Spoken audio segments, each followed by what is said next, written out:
Breaking news చూస్తున్నాం. కన్న పిల్లల్ని వద్దనుకొని ప్రియుడు మోజులో పడి ఇల్లు వదిలి వెళ్లిపోయిన ఓ కుమార్తె తీరు నలుగురి ప్రాణాలు తీసింది. కన్న బిడ్డ ఇల్లు వదిలి వెళ్లిపోవడంతో అవమానంగా భావించిన ఆ తల్లి ఆవేదన చెందింది. ఇంత పరువు పోయాక ఇక బతకడం దేనికి అని ఇద్దరు మనవరాలను చంపి ఆపై తాను కూడా ఉరివేసుకొని ఆత్మహత్య చేసుకుంది. ఈ విషాద ఘటన తమిళనాడులోని దిండుక్కల్ జిల్లాలో జరిగింది. వివాహేతర సంబంధం నలుగురి ప్రాణాలు తీసింది. కుమార్తె వేరే వ్యక్తితో వెళ్లిపోవడంతో మనస్తాపంతో ఆ తల్లి తీవ్రమైన నిర్ణయం తీసుకున్నారు. పరువు కోసం పాకులాడిన ఆ ముసలి తల్లి తన ప్రాణాలు తీసుకోవడమే కాకుండా చిన్నారుల ప్రాణాలు కూడా తీసేసింది. దిండిగల్ జిల్లా వట్టెన్ సత్రం సమీపంలోని చిన్న కుప్పటికి చెందిన పవిత్రకు 9 ఏళ్ల కిందట వివాహమైంది. మొదట్లో బాగానే ఉన్న కొద్ది కాలం తర్వాత ఆ దంపతుల మధ్య గొడవలు మొదలయ్యాయి. భర్తతో ఇక ఉండలేనంటూ తల్లికి చెప్పుకొని బాధపడింది.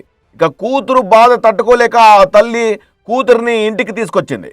ఇక అప్పటి నుంచి పవిత్ర తన కుమార్తెలు లితిక్సా, దీపికాతో కలిసి చిన్న కుప్పటిలోని తల్లి కాళేశ్వరి ఇంట్లో ఉంటోంది. స్థానికంగా పనిచేసుకుంటూ జీవనం సాగిస్తోంది పవిత్ర. ఇలా ప్రశాంతంగా సాగుతున్న పవిత్ర జీవితంలోకి రాజేష్ అనే యువకుడు ఎంటర్ అయ్యాడు.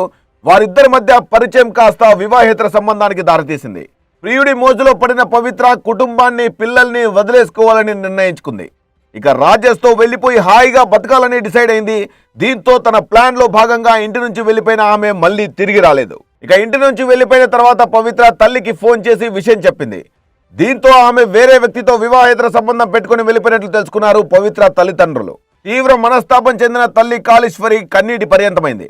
ఈ బాధను బయట వారికి తెలిస్తే పరువు పోతుందని భావించి అన్యం పుణ్యం ఎరుగని మనవరాళ్ళు లితిక్సా, దీపికాకు ఉరికి వేలాడదీసింది. ఆపై ఉరి వేసుకుని ఆత్మహత్య చేసుకుంది.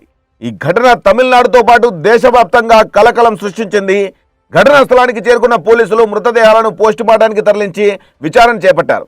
ప్రస్తుతం పరారీలో ఉన్న పవిత్ర కోసం పోలీసులు గాలిస్తున్నారు.